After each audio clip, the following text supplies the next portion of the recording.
말씀 위해서 기도하겠습니다. 하나님께서 우리에게 주신 말씀, 기록된 생명의 말씀을 함께 보며 읽고 또 들었습니다.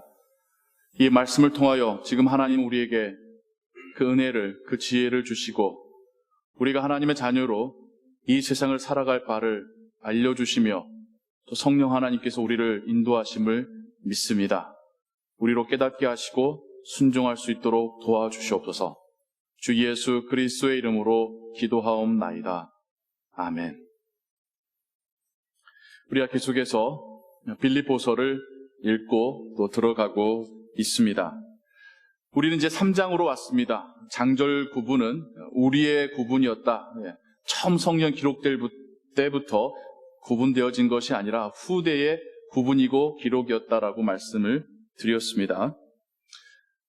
오늘 우리가 읽게 된, 또 듣게 된 3장 1절에 보면 종말로라고 하는 단어로 표현하다 보니까 이제 어떤 편지를 결론으로 가자면 그런 뉘앙스처럼 한글 성경의 번역을 이해하시기가 쉬울 텐데, 그것보다는 바울이 이제 본인이 말하고자 하려는 그 주제나 혹은 그 어조, 톤을 바꾸는 그러한 표현입니다. 다시 한번 바울은 빌립보 교인들을 향하여서 당부의 말을 전하고 있는데, 그 첫 말이, 오늘 우리가 들은 성경에서의 첫 말이 나의 형제들아 주 안에서 기뻐하라 라고 당부하고 있습니다. 주 안에서 기뻐하라. 그리고 후반 또 4장에 가면 기뻐하라 라고 하는 단어가 참 많이 등장합니다. 전반부와 후반부의 톤이 조금 달라지고 있지요. 이야기하고자 하는 바가 달라지기 때문이고요. 그래서 빌립보서를 또 별명을 붙여 부르기를 기쁨의 서신이다 라고도 학자들은 말하곤 합니다. 기뻐하라라고 하는 말이 유독 많이 등장하고 있기 때문입니다. 그러면서 바로 이어지는 말들이 개들을 삼가하고 행악하는 자들 삼가고 손할례당을 삼가하라. 기뻐하라고 하면서 이건 또 무슨 말일까? 다짜고짜 이 세상에 혹은 빌립보 교회 그 주변에, 여기서 말하는 개들이라는 것은요, 정말 여러분들이 이뻐하시는 그 애완견들을 말하는 게 아닙니다. 바울이 굉장히 단호한 표현으로 교회를 핍박하고 그리스도를 믿는 신앙을 왜곡하는 자들을 개들이라고, 행악하는 자들이라고, 더 나아가서 그들의 정체를 어렴풋이 짐작할 수 있는 세 번째 표현이 스스로를 할례파다, 율법의 그 요구와 명령을 준행하여서 몸에 할례를 새긴 자들이다 라고 자부했던 그들을 주의하라 라고 말하고 있습니다. 어떻게 된 일일까요? 지금 빌립보 교회는 예루살렘에서부터 한참 떨어진, 그리고 그곳의 주 거주민들은 그리스와 로마 사람들인 해외입니다. 그리고 예루살렘이나 가나안 땅의 입장에서 보자면 이방인 지역입니다. 그리고 그 교회의 주된 교인들도 대부분이 유대인의 입장에서 보자면 다른 민족, 이방인들이었습니다. 바울의 사역의 핵심이 예수 그리스도를 믿는 그 믿음으로 구원받는다라는 것이었고, 이것은 그가 유대인만을 향한 복음 선포가 아니라 열방을 향한 복음 선포함에 있어서 큰 힘이 되었고 에너지가 되었고 동기부여가 됐었습니다. 그만큼 유대주의적인 사고에 물들어 있던 이들은 바울의 이러한 가르침을, 주장을 싫어하였고, 싫어하는 정도가 바울이 가서 사역하는 곳마다 쫓아가서 바울을 폄하하고 비하하고, 또 바울에게 예수 그리스도에 대한 말씀을 들은 사람들에 대해서 그건 잘못된 거야, 이렇게 해야 돼 라고 하면서 율법주의적인 그런 가르침을 전했던 사람들이 있었던 것입니다. 그들이 하는 일이 하나님의 나라의 입장에서 보자면 개들이 하는 일들이었고 행악자가 하는 일들이었고, 자신의 몸들을 상해를 가하면서 그것을 자신의 의로 여기는 그런 사람들이었다라는 것입니다. 이에 대해서 이제 바울이 좀 더 자신의 경험을 나눕니다. 서신서에 많이 등장하지 않는 사도행전에나 나오는 바울의 자기 고백이 빌립보서에 이렇게 등장하고 있습니다. 나는 그 누구보다도 율법을 잘 지키는 자였고 혈통으로도 베냐민 집하고 히브리인 중에 히브리인이고 바리새인이었다. 지식으로만이 아니라 행동으로도 나는 예수를 그리스도라 믿는 자들, 그 교회를 핍박하는 자였고 하나님을 향한 열심이 있는 자였다. 그의 열심은 스데반 집사가 공개 처형당하는 장소에서 그가 그곳에 보증인을 섰었던 그런 경험도 있었고, 예루살렘의 집집마다 찾아가서 예수를 그리스도라 믿는 자들을 잡아다가 옥에 가두었고, 거기에서 멈추지 않고 다마스쿠스까지 가서 그리스도인들을 잡기 위하여서 보증서 혹은 허락서를 받고 허가서를 받고 다메섹까지 갔던 자가 바로 바울이었습니다. 바울의 사역을 폄하하고 그의 사역을 방해하는 자들의 그 누구보다도 더 구약의 율법을 사랑하고 지키고 그 율법을 지킴으로 자신이 온전하다라고 여겼던 자가 바로 바울이었고, 그들보다 더 교회를 핍박하는 데 앞장섰던 자가 바로 나였다라고 지금 바울이 이야기하고 있습니다.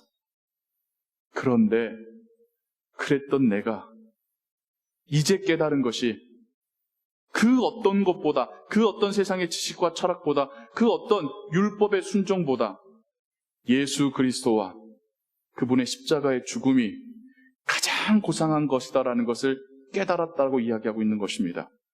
지금 빌립보 교회를 흔들고 위협하고 바울의 가르침을 왜곡하는 자들의 그들의 모습이 그 예전 자신의 모습처럼 보이는데, 그랬던 내가 그들보다 더 예수를 그리스도라 믿지 못하고 예수를 그리스도라 믿고 다른 자들 핍박했던 내가 하나님의 은혜로 깨달은 것이 율법으로 구원받는 것이 아니라 예수 그리스도의 그 희생의 죽음으로, 그 죽음을 믿는 그 믿음으로 구원받는 것임을 깨달았다라고 힘있게 이야기하고 있는 것입니다. 그건 우리에게도 마찬가지죠. 우리가 어떻게 해서 구원받았고 어떻게 해서 그리스도인이라고 불림받고 있습니까? 우리의 행위로가 아닙니다.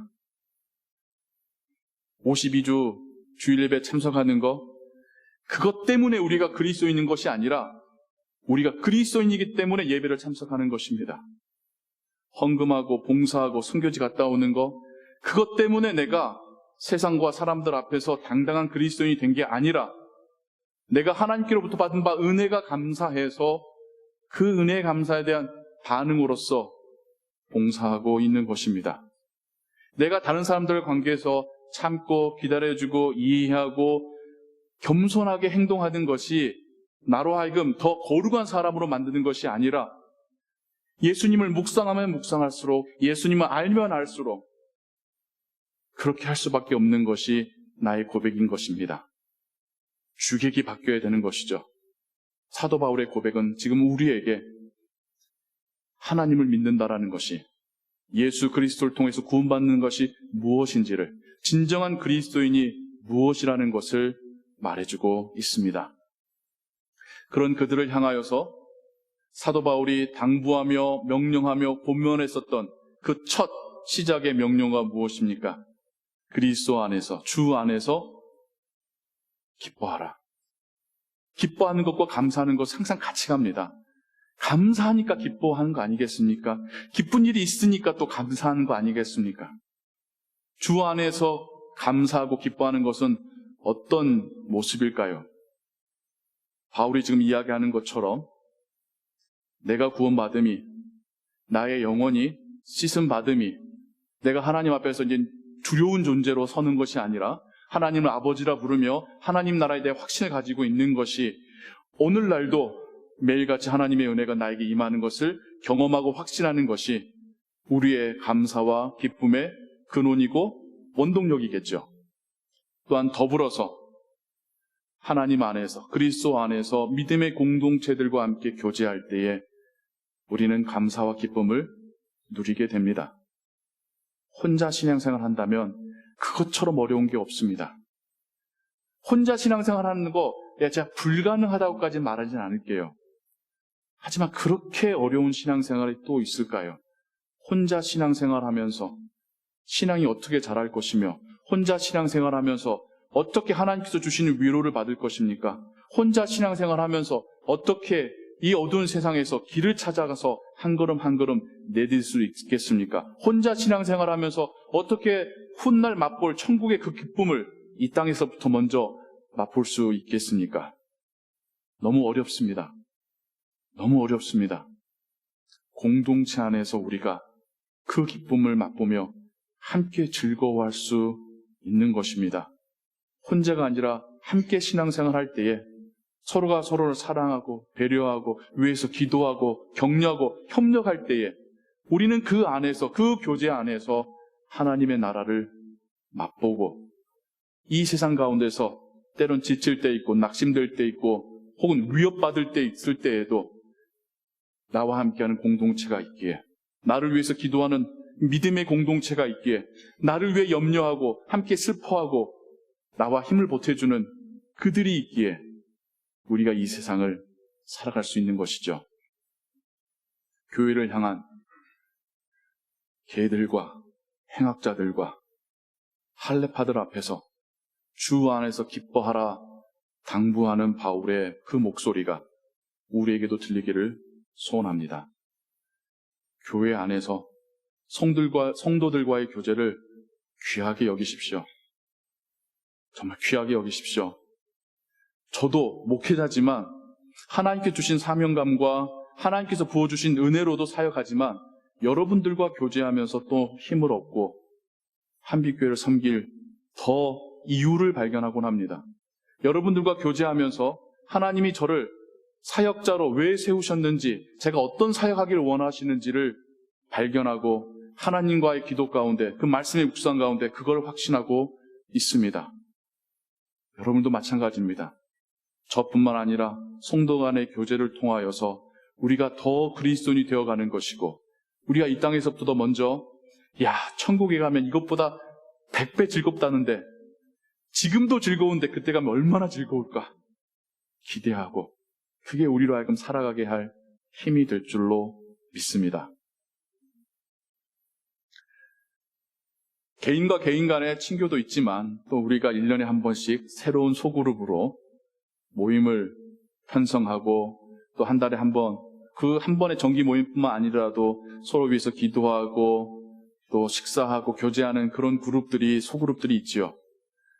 그 모임에 즐거움으로 참여하시고 그 모임을 통하여서 하나님께서 우리 각자에게 공급하시는 그 은혜들을 누리고 그 모임을 섬김으로 교회와 하나님 나라를 섬기시기 바랍니다.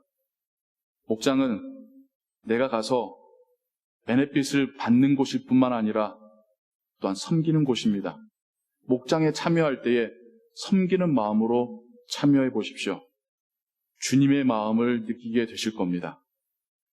목장을 섬기면서 교회를 섬기는 것이고, 목장을 섬기면서 크게는 하나님의 나라를 우리가 섬겨가기 시작하는 것입니다.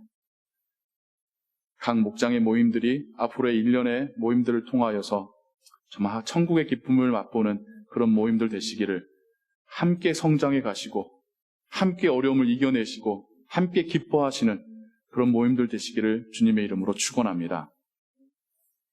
계속해서 하나님께서 바울을 통해서 주시는 그 음성을 들을 때에 또 바울이 자신의 경험을 나누면서 그 말미하는 중요한 말을 우리가 듣게 됩니다. 그 누구보다도 강대에 학적으로나 어떤 세상의 학문으로나 깊이가 있었던 바울이 자신이 그동안 배웠고 경험했었던 것이 예수 그리스도와 비교한다면, 예수님을 아는 지식과 비교한다면 참 보잘것없다, 오히려 하나님의 나라를 위해서 손해이고 방해가 된다까지 말하고 있습니다. 그러면서 예수를 아는 지식, 예수님을 아는 것에 대하여서 강조하고 있습니다. 여러분들은 예수님을 아십니까? 그를 아시나요? 질문입니다, 여러분. 수사적인 질문이 아니라 여러분에게 진짜 질문하는 겁니다. 여러분들은 예수님을 어떻게 아십니까? 함부로 말하기가 두렵죠. 예, 말했다 잘못 말할 수 있으니까. 우리가 아는 대표적인 예수님에 대한 우리의 대답은 뭡니까?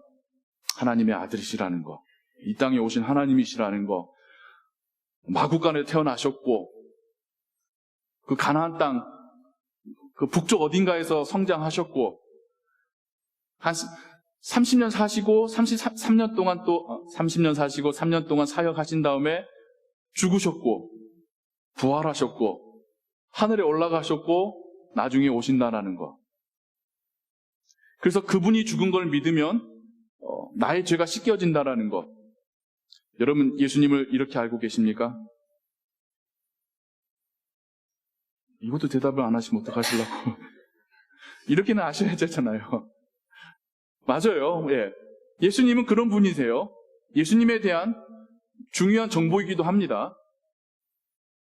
그런데 그 정보들은 여기에 기록된 정보들이죠.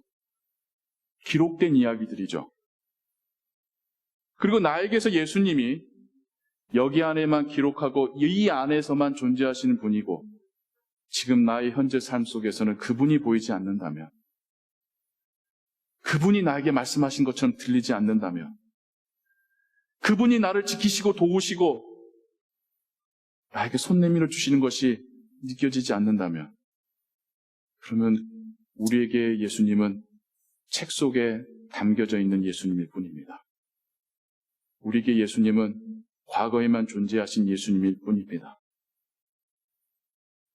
예수님이 여러분들에게 어떤 의미입니까? 여러분은 예수님에 대한 어떤 지식을, 어떤 알을, 어떤 경험을 갖고 계십니까? 지금도 살아계신 예수님이 나의 삶 속에서 나의 삶을 인도해 가시고 나를 위로하시고 나로 하여금 순종하게 하시고 나로 하여금 하나님의 나라를 보게 하고 계십니까? 그러할 때에 예수님을 알고 있고 알아가고 있다라고 말할 수 있겠죠. 단지 책 속에 기록된 그 예수님에 대하여 그 몇 가지 센텐스와 단어들만 말할 수 있는 것에 그치고 나의 삶은 그분과는 전혀 상관없는 삶을 살고 있다면 예수님을 안다라고 말하기에 너무나도 턱없이 부정한 건 아닐까요? 지금도 살아계신 하나님을 놓친 채 과거 속에 있는 하나님만을 붙들고 계시는 것은 아닐까요? 미국 교회에서 하는 말들 중에 이런 말이 있습니다. 너무 쉬운 말이고 많이 들으셨던 말일 거예요. What would Jesus do? 지금 내 상황 속에서 예수님이라면 어떻게 하셨을까? 제가 예전에 처음 이야기 들었을 때는 좀 질문이 유치하다. 너무 practically 적용하려고 한다라고 하는 거부감이 없지 않아 있었습니다. 그런데요, 우린 그렇게라도 좀 해야 되겠습니다. 너무 예수님에 대한 지식이 사변적으로 흘러가서 너무 과거에만 머물러 있어서 나하고 상관없는 그냥 한때를 살았었던 괜찮은 분에 머물러 있는 그런 신앙이 아니라 지금 내가 일하는 그 현장 가운데서 예수님은 어떻게 하셨을 것인가? 예수님은 내가 무엇을 하기를 원하신 것인가? 나의 가정에서 내가 나의 가족들을 대할 때에 예수님은 내가 어떻게 하기를 원하시는 것인가? 내가 하나님을 예배할 때에 하나님, 예수님은 내가 어떻게 예배하기를 원하신 것인가? 순간순간 What would Jesus do? 예수님은 내가 어떠한 삶을 살아가기를 원하시는지를 묻고 예수님께서 나에게 알려주시는 그 음성에 순종하고 죽어있는 능력 없는 예수님이 아니라 지금 나의 삶 속에서 능력을 발휘하시고 하나님의 살아계심이 입증되는 예수님으로 우리가 경험하고 그분을 선포하고 그분과 함께 살아가게 되기를 소원합니다. 오늘날 그리스도인들이 하나님의 능력을 잃어버린 채 살고 있습니다. 하나님을 믿는다, 안다고 하지만 책 속에만 기록되어 있고 책 속에만 갇혀있는 예수님을 알 뿐이요, 과거의 예수님만 알 뿐입니다. 예수님은 지금도 살아계시고 지금도 역사하시고 그리고 훗날 우리에게 찾아오셔서 영원한 왕과 목자가 되실 것입니다. 예수님을 알아가는 우리가 되기를 소원합니다. 우리의 진짜의 삶 속에서 진짜 그분이 우리에게 뭐라고 말씀하시는지, 우리가 어떤 삶을 살기를 원하시는지 묻고 나의 심령이 알려주실 때에 순종하고 그 순종 가운데 예수님이 어떻게 나타나시는지를 경험하고 내가 경험한 예수님을 증거하며 살아가는 주의 제자들 되시기를 예수 그리스도의 이름으로 축원합니다. 기도하겠습니다.